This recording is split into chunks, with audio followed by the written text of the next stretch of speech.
पश्चिमी लोगों का एक ही मकसद था, आदिवासी समाज की कथित बर्बरता को खत्म करना और उन्हें सभ्यता में शामिल करना। सब कुछ सही दिशा में जा रहा था।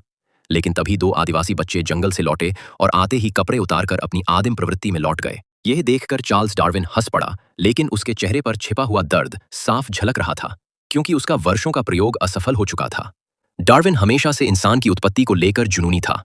वो घंटों अपने लैब में बंद होकर इस सवाल का जवाब खोजता कि इंसान की असली जड़ क्या है।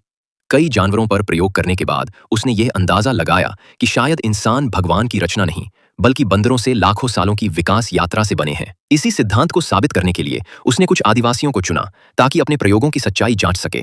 भले ही उसका प्रयोग विफल हो गया, लेकिन उसका विश्वास अब भी अडिग था। अब जब भी घर में खाना परोसा जाता, डार्विन प्रार्थना से पहले सिर झुकाना बंद कर चुका था।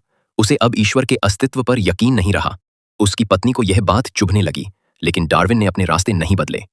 वो फिर से प्रयोगों में डूब गया, और जब वो सच्चाई के बेहद करीब पहुंच चुका था, तभी उसकी बेटी अचानक बीमार हो गई और चल बसी।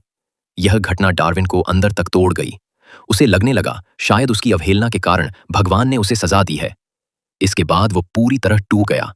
हर दिन चर्च जाकर वो मन से प्रार्थना करने लगा। उसने तय कर लिया था कि अब वो रिसर्च नहीं करेगा, लेकिन तभी उसके कुछ दोस्तों ने उसे हिम्मत दी और वो धीरे धीरे उस अंधेरे से बाहर निकल आया। उसकी पत्नी ने भी अब उसका विरोध करना छोड़ दिया।